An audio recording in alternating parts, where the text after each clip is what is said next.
So, Greg, we're rounding out our Kind of Funny Gamescast adventures. Yeah. You know, just for tradition, as always, the final topic brought to you by the Kind of Funny forums. Go to kindoffunny.com/Gamescast topic. Leave your topic. We'll get to it eventually. We didn't do that for this one, but I felt the need to put that in there. Today, we're talking to one Donald Mustard. Correct. That was you and I. Yes, it was. It was. It was. No, it wasn't. No, it was Colin. Yeah. I was going to roll with it because I was going to roll with things. Man. If I could just be frank with you, ladies and gentlemen, Tim's very tired because Tim's been busting his ass for this company on a business deal that I cannot talk about right now because it won't be live in time for when this goes live on Patreon. But oh yeah, it will. Oh right, because this is next week. Oh, because of the Rooster Teeth stuff. Tim's living his dream and getting us to work with Rooster Teeth, and so it's fucking awesome. But it's a lot of emails and a lot of him staying up late and him talking to this. And not showering, so my hair does this thing. Exactly, and there's this one like disgusting fan Tim has to keep working with named Andy Cortez, who's just You mean filthy. Andy Cortez from Rooster Teeth? I do mean Andy Cortez from Rooster Teeth, who keeps making us awesome shirt designs that we keep selling, that we're selling right now over on our brand new store at kindoffunny.com/store. But it's not on the Rooster Teeth site, so shipping's really quick. So Donald Mustard. Donald Mustard, ladies and gentlemen. Chair, which means Shadow Complex, which means Shadow Complex 2, which he has entirely laid out and they have a block for, but they've never done anything with, and we talked about that. It means Infinity Blade, and now it means Shadow Complex Remastered, and it means that JJ Abrams joint he's working on. We talk about that. Basically, if you don't know Donald Mustard and Chair, this is one of the OGGs in the industry, one of the coolest dudes, one of the most important people going, so we had to get him in here. Yeah, if you don't know Donald Mustard, now it's time to catch up.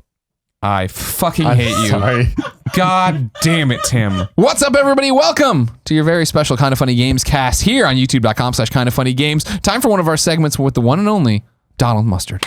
From Chair, how are you? I'm so good. How are you guys? I'm excellent. Well, thank you. Yes, it's Colin and I here to talk to you about this. Now, Colin is here because this man loves Shadow Complex. And I love him. Yes. Oh, there you go. That works out great. That's why I came. Very symbiotic. Today, as of our recording, Shadow Complex Remastered out on Xbox One.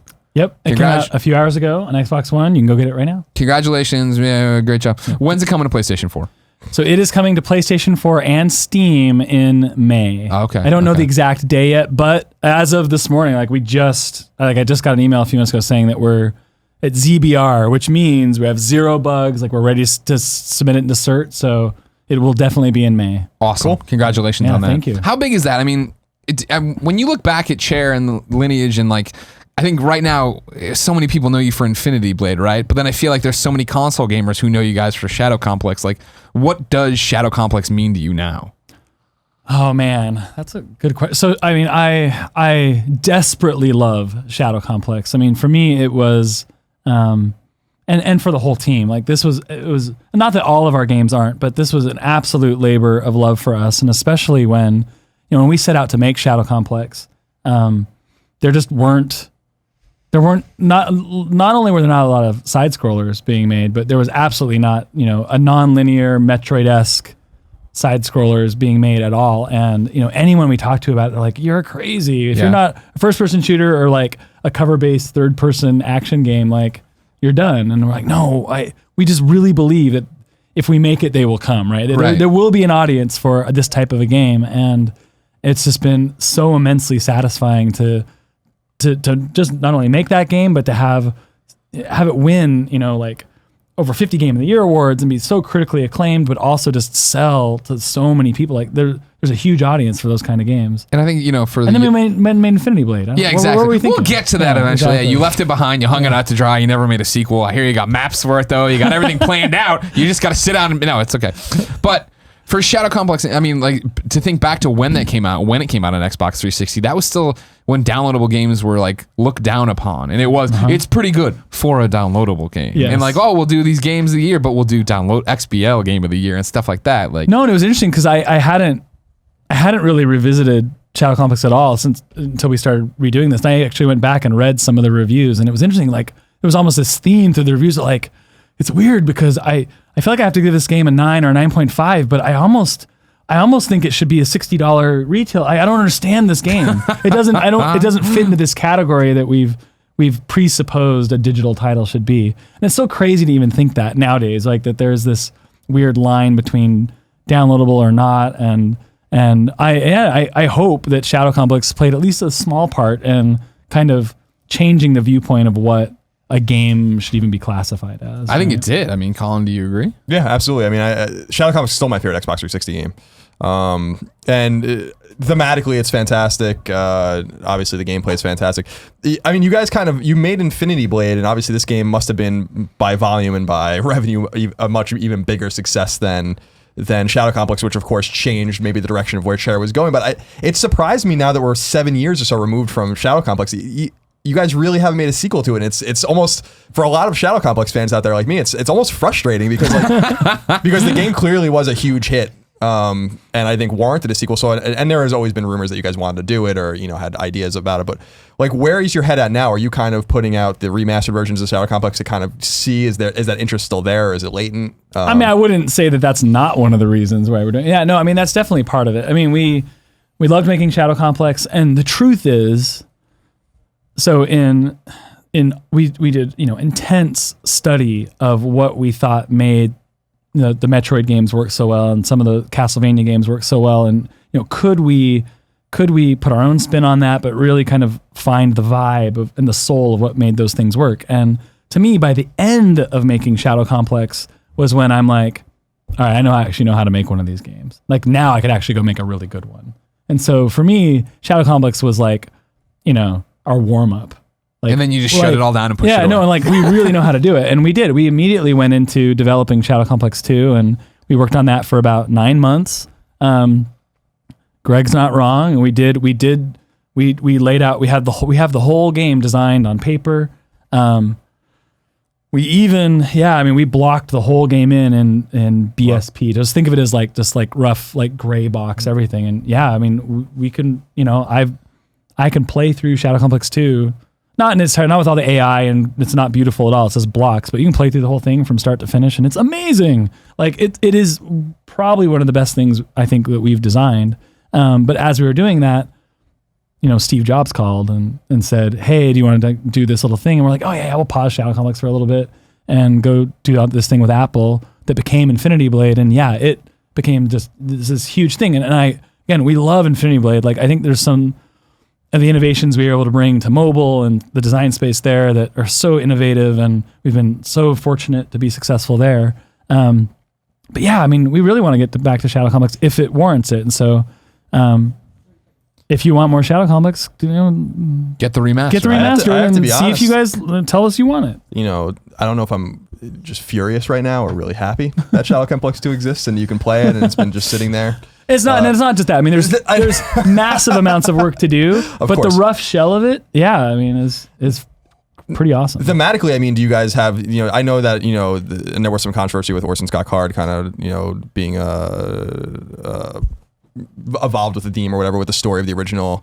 Would you want to revisit that kind of Empire-based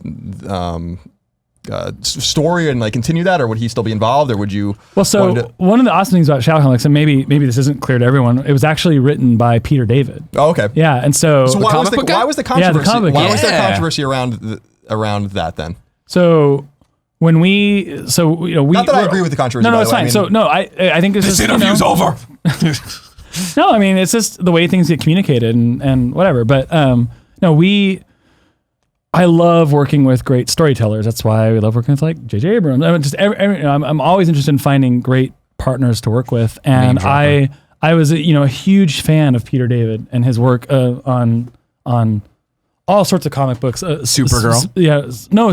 Super. But specifically, like I loved his early work on Wolverine in the early 90s. For any of you that want to go look up some of that stuff, or whatever, like some awesome stuff. And so when the opportunity came up that we're like, oh man, we could get like someone like a Peter David to write with us, that'd be amazing. So he was amazing, and we convinced him to work with us on the script, and he wrote Shadow Complex, and he wrote Shadow Complex 2.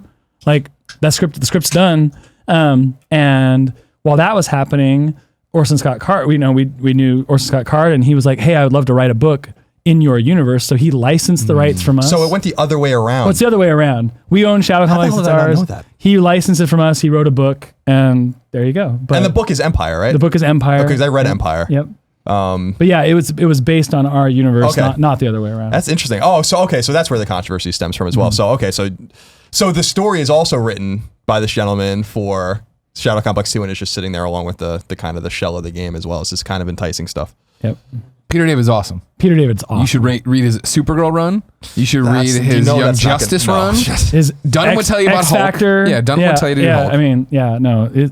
Colin hates comics because he sucks. And he even made Aquaman cool. Like, he made Aquaman cool somehow. Like, it's crazy. I didn't know that No, ever, Peter David's awesome. that was ever a thing. All right, you can stop talking. Anyway. Don't worry about that. Well, this is, I mean, that's so exciting to know because I know that, you know, Infinity Blade seemed to be an amazing distraction for your studio and it vaulted you guys into this. That's not a distraction. I mean, Well, we bled for that. I mean, that was like, I'm not saying that in some way. I'm saying from Shadow Complex I'm just specifically. kidding. And so that's a great direction for you guys to go. It's not like you guys were struggling doing, you know, having to do contract work or figure out how you're going to make ends meet. I know that was a great direction for you guys to go and you'd choose that path 100 out of 100 times. It's just great to know.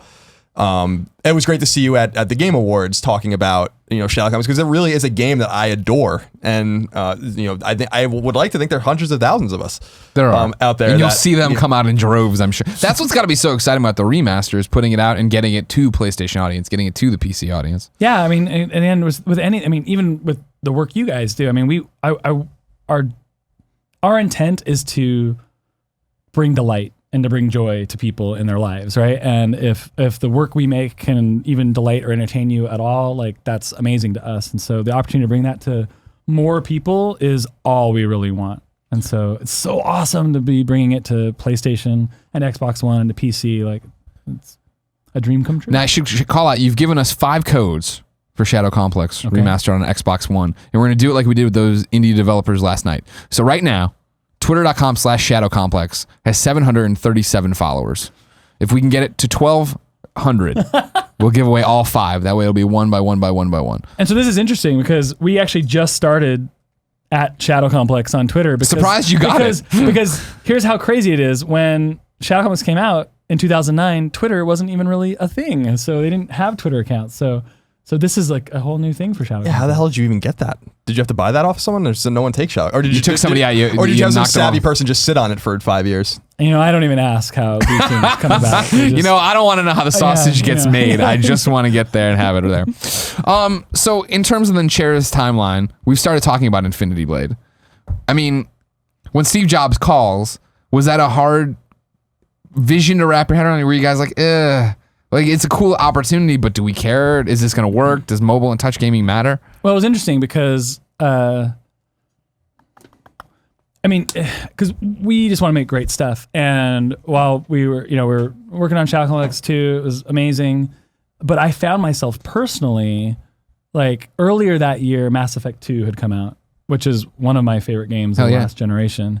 And while I was playing through Mass Effect 2, I was sitting on my couch one day watching a football game, and I'm like, oh my gosh, I actually have some time right now. I could go play a game. And I'm like, oh, I could go upstairs and play Mass Effect 2. Or I was like, or I could play, you know, I could play Field Runners on my phone.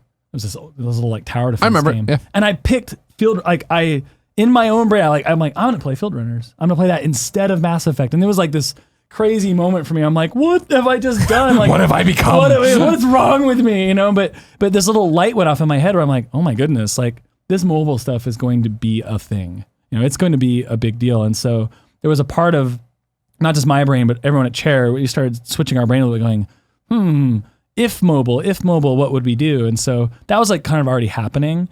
So when Apple called and when Steve Jobs was like, hey, I actually have this new thing that is pretty powerful. I think it can run 3D. It can run Unreal.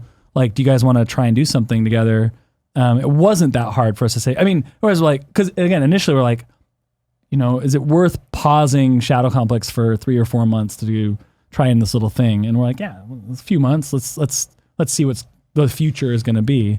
And we had no idea. Like, we had no idea that Infinity Blade was going to become so huge, that mobile was going to become so huge.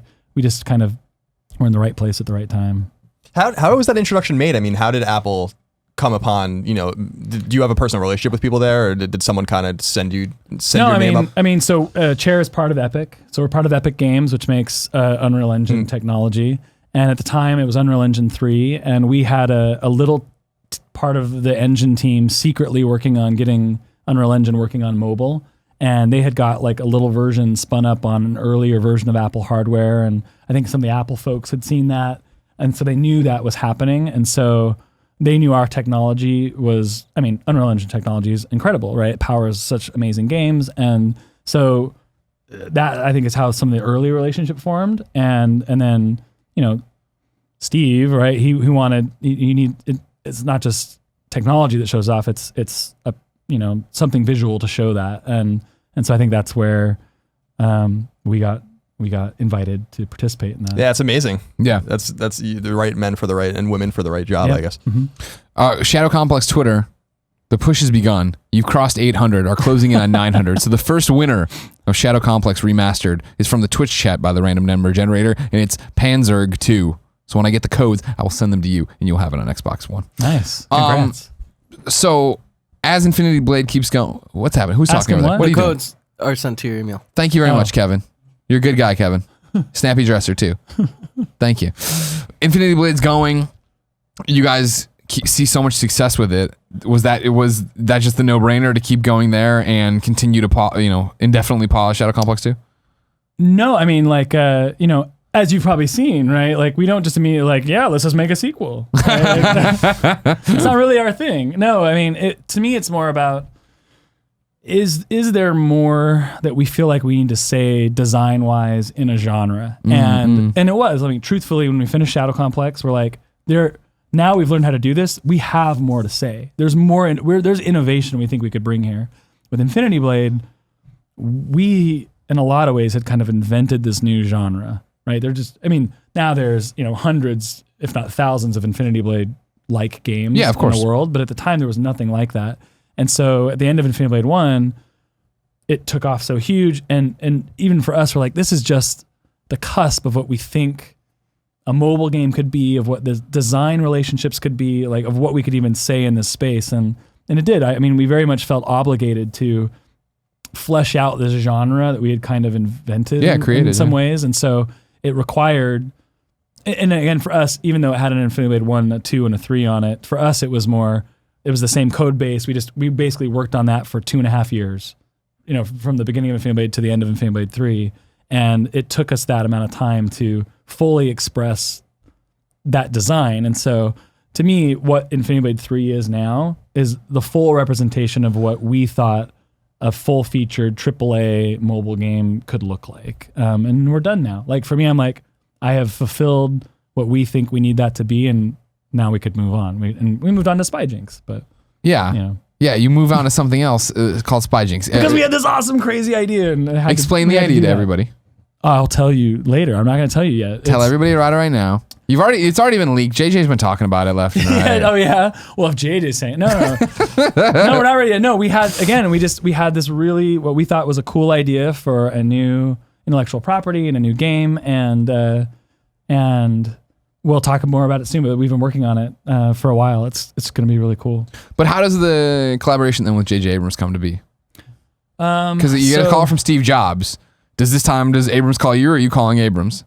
No. So again, it kind of all feeds together, right? So JJ is a fan of Apple products, right? And so he, I think, happened to be watching some of the keynote stuff, and I happened to be on stage with Steve Jobs being like, boop, boop, boop, boop, look at Infinity Blade and whatever. And then Infinity Blade 2 comes out, and it's, you know, it gets like a 10 from IGN, and it's like winning all these awards. And I think JJ at that time is like, oh, you know, he was aware of us. The real thing that happened, though, was his son started playing Infinity Blade. And his son is like super into it, and yet would get to these bosses that he couldn't beat. So he'd be like, Dad, you got to beat this for me. And so JJ had to get good at Infinity Blade, right? But then he started getting into the story, and he started seeing it. So that was kind of happening. And then on the side of that, like, I'm a huge JJ Abrams fan, right? And again, like, part of our thing at Chair is, you know, when we identify people that we really respect, like a Peter David or a Brandon Sanderson, we're like, we got to work with these people. And forever we're like, we got to work with the JJ. We got to just meet him, and mostly so I can just be like, ask him all my lost questions. Sure, of course. Right, and that's really what it was. It was like, I have like a whole like notebook of like, man, you and Colin should get coffee after this. And so, yeah, it came an opportunity where through Apple we were able to get kind of introduced, and I really thought it was going to be that, just like I could meet him, I could bow down, and I could be like, I love you.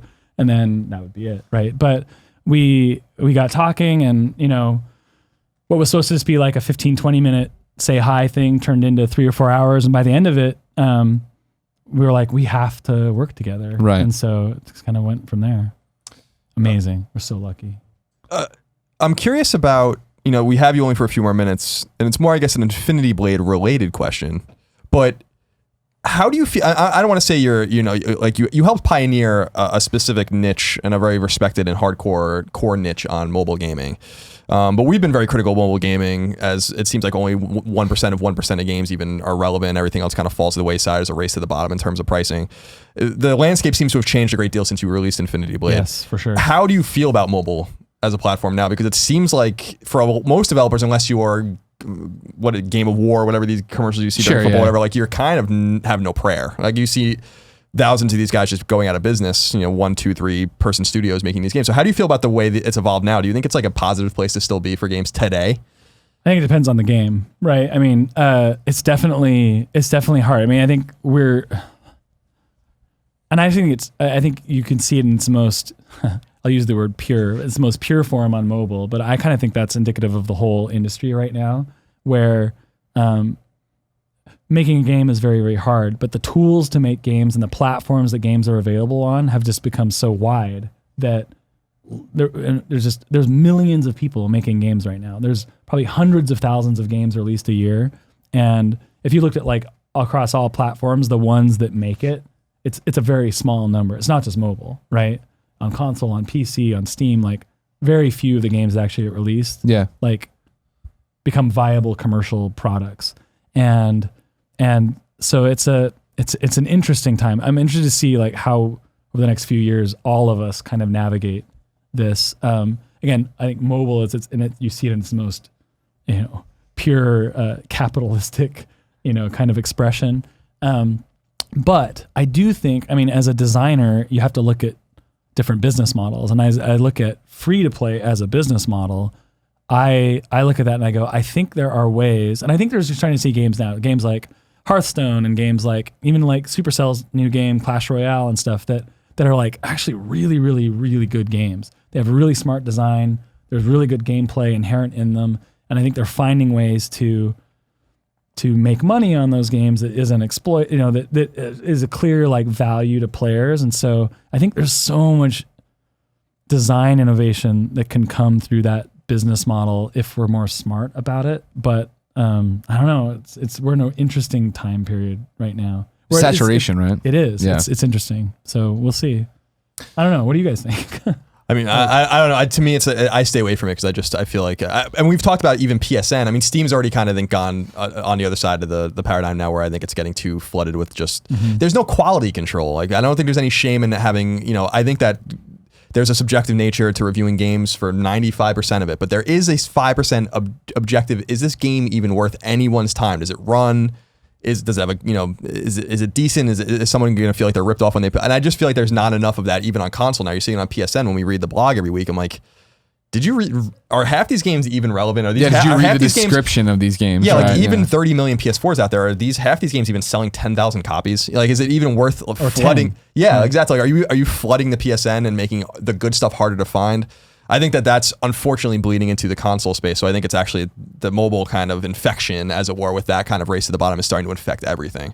And I think that's a negative kind of thing, personally. I don't know if I'd blame mobile for it as much as I just blame the tools becoming more and more accessible. It seems like that right? to me. I think it's just the tools are so ubiquitous now that it's You figure mobile was the first one. That was a huge shift, right? When it was like for $99, you are developing for Apple. And you're like, what? Okay. And then that's when you got all these weird games. And now with PSN and how you the ability to make something in Unity and put it on Steam, put it to Xbox, and put it to PlayStation. Yeah, no, I mean, from again the capitalistic viewpoint, it makes perfect sense to proliferate. Yeah. All I'm wondering is if the stakeholders need to have a little bit more control because it lowers the value of PSN. I feel like PSN is more powerful on the PS4 in terms of the games that are there, but I feel like the PSN actually quality-wise was way better on PS3, like on an average basis. Yep. Well, and I think, again, like, I mean, if this is getting way boring, we can just change the subject, but I think, like the technology This is the curve, shit we love, don't worry. Right? The technology curve of like how, and again, not like making a game is easy by any means, again, which is why the huge quality disparity. Right. It's not easy to make a good quality product, right? But the curve of being able to make that, and then the curve of user experience from a store standpoint, I don't know that any of the people that designed the storefronts in any of the platforms. We don't have I don't know if we even have the opportunity to think through like how do you service hundreds of thousands of things in a way that can actually be organized and sorted. Like the stores are just behind the technology, and it's going to take some time for people to figure it out. It's not like this is easy stuff to solve. No, of course not. I promise there's probably people out there who are very motivated to like solve it so that the good stuff, the cream can rise, right? Yeah, exactly. It's to me, it's probably such a simplistic and ignorant way of looking at it from my point of view, but like, could PlayStation, for instance, have just a number of people, 20 people that are just like, these are the games that are in cert right now. Like, would any of you even buy this? Like, is it worth, because they really lose nothing by putting the game up, getting a 30% rip on the game. I mean, I understand them, but at the same time, say, 3 games start with, PES or something when you're searching for it. And it's like, well, maybe we can knock that down to 2 to make so when someone's using the slider to search, the games are actually worth a damn. Yeah. Come up and they're not hidden. And then maybe that increases our sales time. In other words, a very convoluted way of looking at it. And I don't know if it's accurate. I don't know if anyone would even agree, but I just wonder if less is more. And I'm seeing that with obviously mobiles, tens and tens and tens of thousands of games on there. Yep. But like, are more than 1,000 of them even fun? And so I wonder, like, it seems like the consumer suffers ultimately, and that's why the race to the bottom to not pay anything then hurts all the developers. But that's a philosophical I'm argument for another confident time. we'll solve it, right? Like, I mean, of course it's going to get solved. Everyone is motivated to solve that. Right. I hope so. I think you're right. And you're way smarter than I am. So no, you would know. No, it's true. It's true. I know him and I know you. It's 100% true. Donald, thank you for coming through. We got Shadow Complex on Twitter up another 100 followers. You're at a little over 900 right now. So we'll give away another code. This one going to Patreon user Kevin. Not our Kevin. It's not you, Kevin. It's a different Kevin. Another Kevin has won a code for the Xbox One version of Shadow Complex Remastered, which is coming to PC and PS4 in May. Yeah, so And on Xbox it's One. on Xbox One today, PS4 and Steam in May. And then also, we started to hint it. I know I didn't tell you much about Spyjinx, but Spyjinx, we are starting to, if you go to spyjinx.com, we're starting to take people registering for a beta that we will be announcing at some point, and that we will be telling you more about the game, a few months from now, and it's going to be crazy awesome. So if you want to go check it out, check it out. And for the love of all that is holy, buy Shadow Complex. We want Shadow Complex Send the right too. message. It's pretty much all done. He could easily just ship all these documents to Bluepoint or somebody and they would just do it. Buy it. Yeah, that totally works and makes it totally awesome and refined. And That's exactly really what you easy. want. Ship it off to a third party. They'll do it for you. Yeah. You'll find somebody. Kevin will do it for you. Just send it to Kevin. It would be amazing, I'm sure. Yeah. Donald, thank you so much for coming by. Thank you. you very Have a great Yep. GDC, All man. right. Thanks, guys. Good to see you. Whoa, Greg.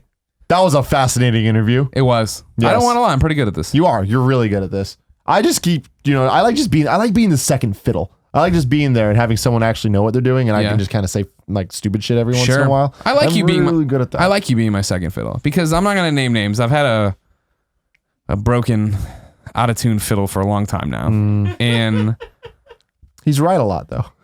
yeah, fiddle. but I mean, it's A just broken like, fiddle's right twice a day. It's like I'm playing the fiddle now. Oh, you didn't thank me in your award. It's like, all right, buddy. I don't see you thanking me all the time in your tweets.